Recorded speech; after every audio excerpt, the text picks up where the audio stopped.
Good morning. It's Monday morning, and I thought it would be fun to have a cup of coffee together. And I hope you can join me on here. And while people are coming on, I would just like to say good morning. And yesterday was Sunday, and it was good day. We began our early service again, so it was nice to get back in the groove and to see faces I haven't seen in a while. And it was an adjustment again. I had to wait until evening. I didn't get a chance to take a nap yesterday, and I felt it. But it was a good day all around. After church, Devin and I went to a birthday party for a 4-year-old girl, and that was very sweet. Then we came back and, good morning, Vicki. How are you doing this morning?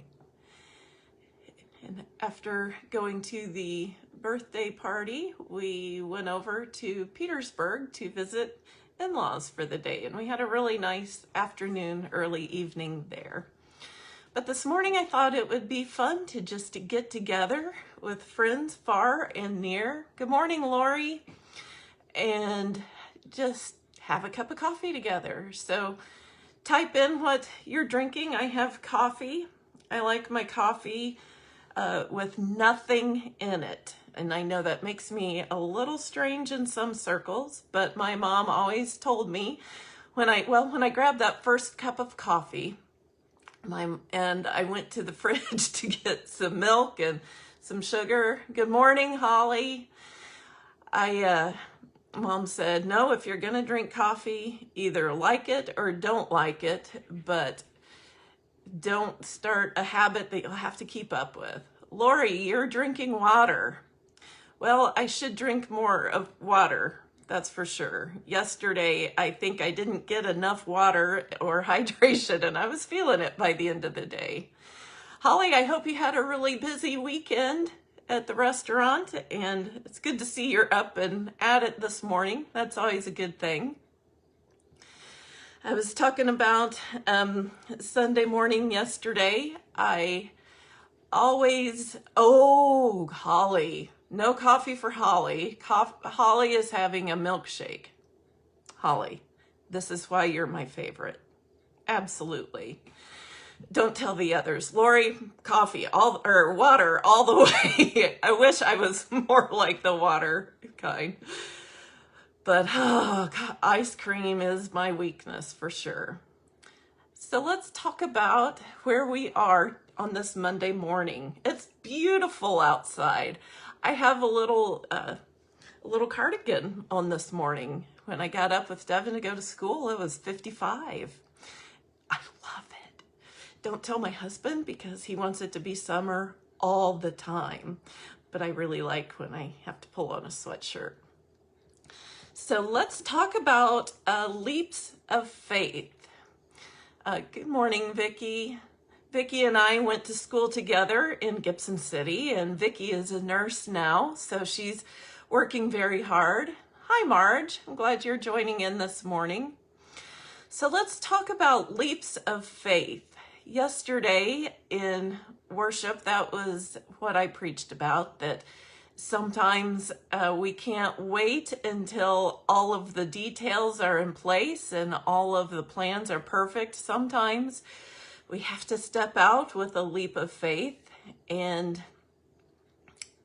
trust that God's going to provide the increase. And if God calls us out and God gives us authority to do something, we shouldn't be surprised that God provides for us along the way.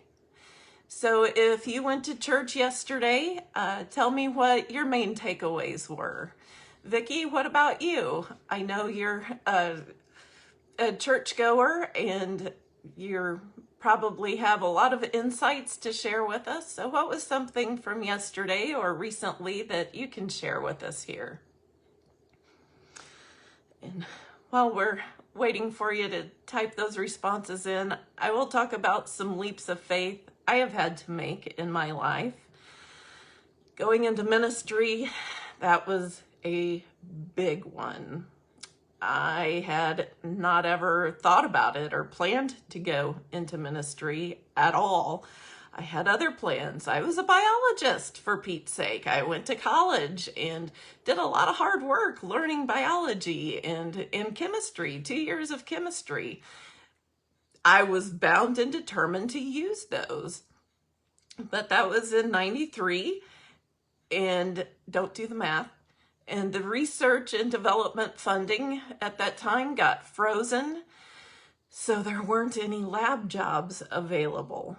So I picked up my teaching certificate and started teaching, and I got a call into ministry. Now, I don't mean the telephone rang and God said, hey, I need you to report to Lexington Theological Seminary.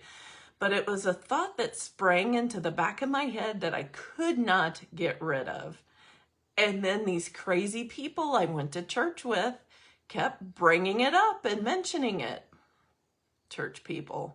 Boy, I tell you, I love them.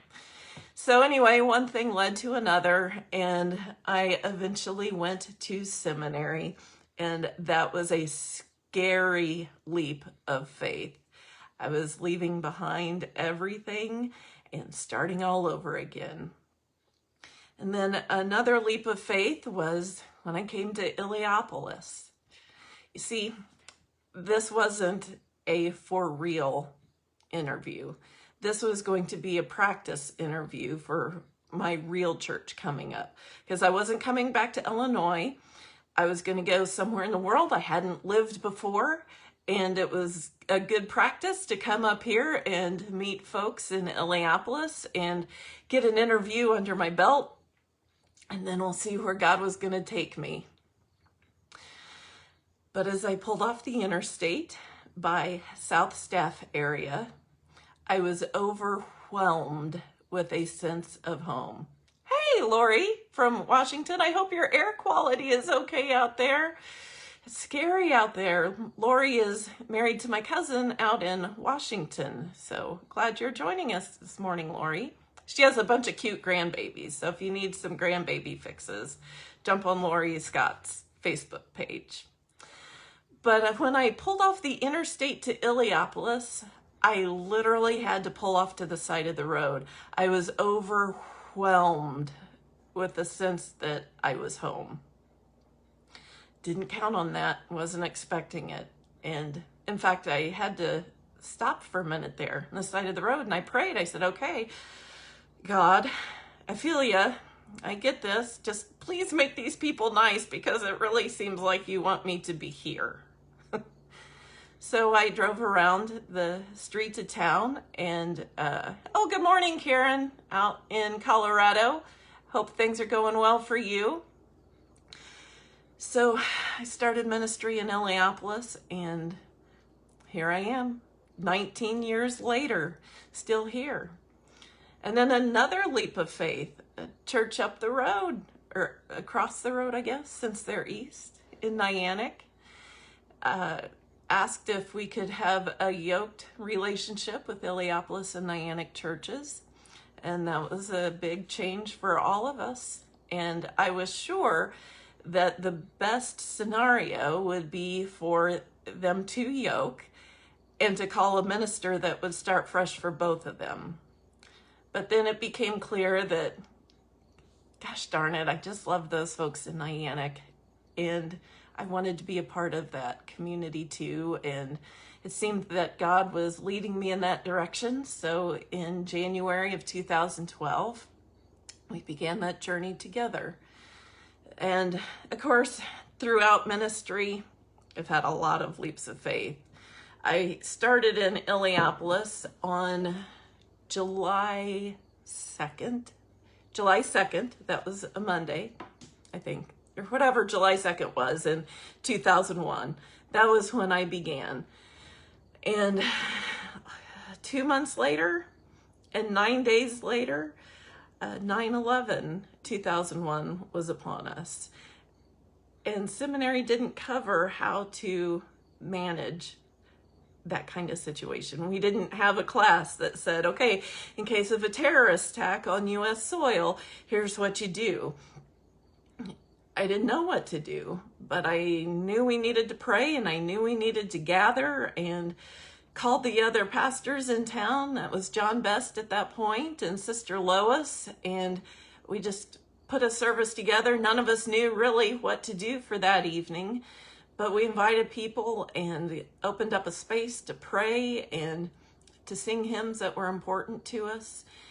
And that turned out to be a really valuable time together. Interestingly, after that, I was no longer introduced as Melissa, the new pastor.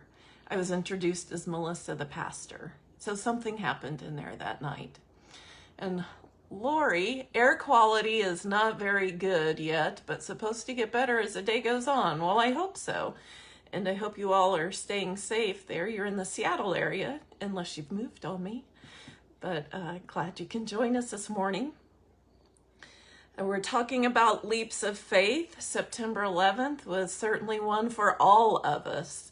No matter what we did, it changed everything, for sure. And in 2004, when the Formosa plant exploded, that shook all of us to our core, literally in all of the ways in Illiopolis, for sure. That was one of those worst nightmares actually coming about. And we just had to figure out how to care for each other. And we did. We did a good job of that in most cases, I believe. And this pandemic, didn't see that coming. And again, there was no course in seminary that said, okay, if a worldwide pandemic occurs and cuts off everything you know, this is what you do.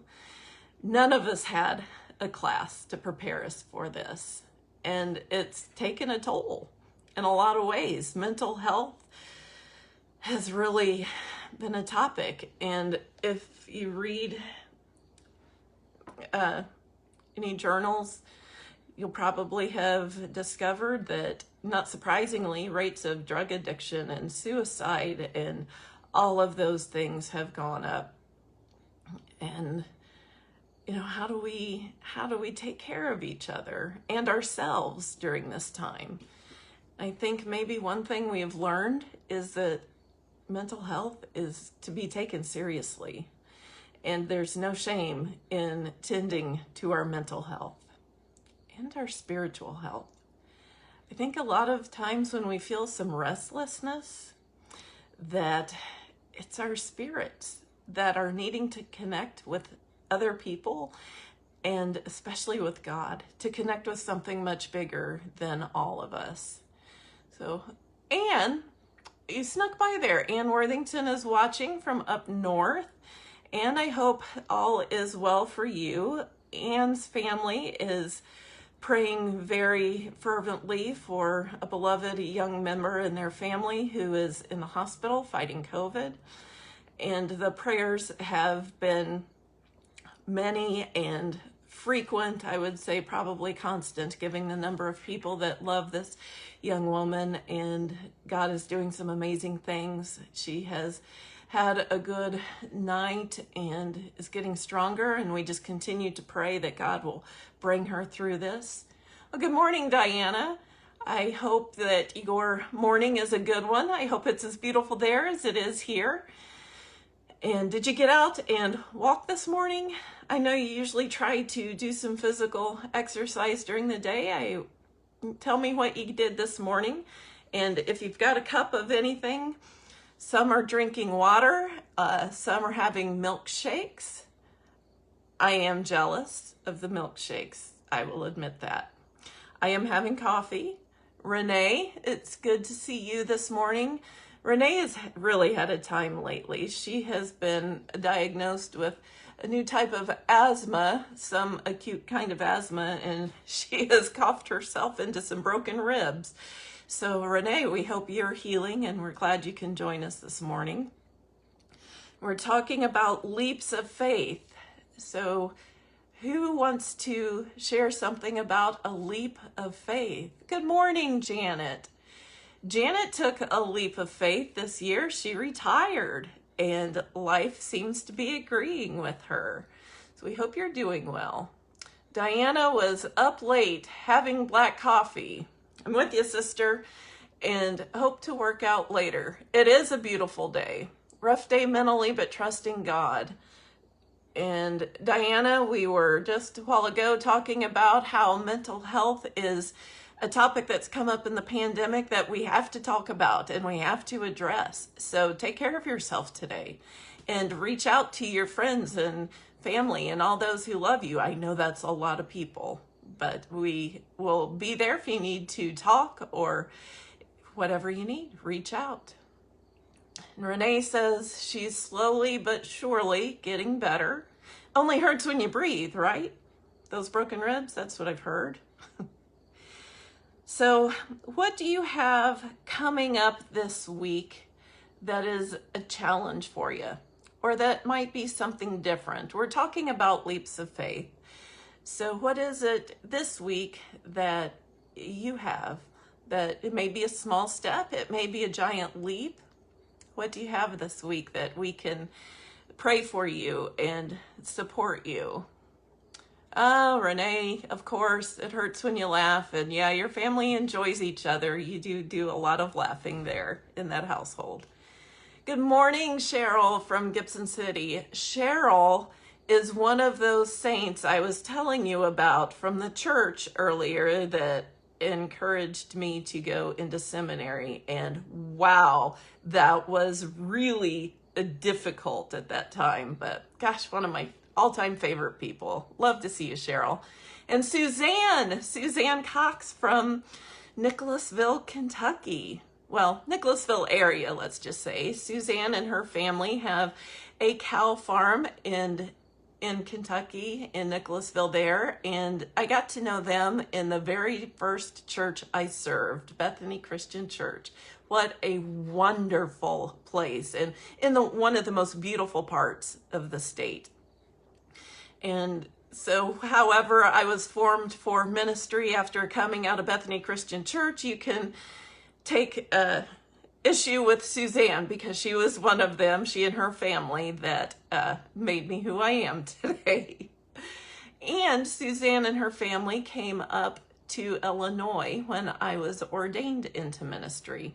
Cheryl Elder was also there. That was an incredible, incredible day. A lot of communities coming together that I deeply care about. So this week, what leaps of faith do you have in front of you, and how can we be in this journey together? If you want to put something up here in the live that we can respond to, that would be great. If you want to reach out through an email or a text, let me know. And I would love to be an encouragement for you this week. And if you have a prayer request, please let me know. There's nothing more dear than praying for the people I love and serve each day. So I hope you are enjoying your coffee or your milkshake or your glass of water, whatever you have. It is a beautiful day. I hope you get some exercise and get outside and enjoy this day if you can. And wherever you are, and whatever leap of faith or struggle that you have this week, I hope that you will feel the prayers of the saints along with you. Marge says that one she has is working on beautiful wedding gowns and hoping that she accomplishes what needs to be done. Oh, Marge, where would we be without folks like Marge that help us to look beautiful on those special days? Marge has mended many of my clothes, and I'm so thankful for the work you do. And I'm sure those who receive your work this week will be just as thrilled and pleased. So Marge, we pray for nimble fingers this week as you continue your work. And anyone else, as you have challenges or fears or hopes, and that's the thing, sometimes You know, we have a thought. Okay, I'm using my hands now, so this is likely to get preachy, just a warning. But we'll have a thought in the back of our minds, just a little dream or one of those, boy, if the time ever was right and I had the opportunity and the resources I need, I would really like to, what ideas like that do you have? Ola Harrison, good morning. Ola Harrison was a worship professor in my seminary. It's good to have you here this morning. We're talking about leaps of faith. And sometimes we have those ideas that just mull around in our head, maybe for years, maybe for decades. And we think we have to have it all figured out in order to start. Sometimes we do. If you're building a building, if you're sending folks in space, or you're going to perform surgery, please take the time to plan out all of the details. And then plan them again and again and run through and practice them. But if God has something in your mind to try and reach out to somebody and to add your gifts to this world, don't wait for perfect. Just take that first leap of faith. Sometimes those resources or those people or those things that you're looking for is what God is waiting to provide for you once you get started. So take that first step. Sometimes after that first step, the next door will open for you. And the people that need what you have will find you. And the people that want to work alongside with you will come and join you. And the people that want to support what you're doing will offer their support. So this week, take a leap of faith, whether it's a small step or a giant leap or something in between. Give it a try. And you've got a community of folks that love you and support you, that want to see you succeed. Reach out to us. Let us pray for you. Let us encourage you and be a part of what you're doing. And I hope that you feel God's presence and God's blessings this week. Well, that's it for me this morning. I hope you've enjoyed this time together. I miss you all so much, and I wish we could, well, I'm not going to just wish. I'm looking forward to the day when we can just get together in a room and bring our coffee or our water or our milkshake or our tea or whatever we like and sit down and talk about it together. Oh, Renee says, Randy and I took a leap of faith to take in her mother 4 years ago with her dementia and Alzheimer's. That is not a small leap. And more people are caring for aging parents. And we need to encourage each other as we do that. That is not an easy job. Mentally, emotionally, spiritually, physically demanding. And if you are caring for another person, make sure that you care for yourself. All right, friends, be blessed this week. Bye for now.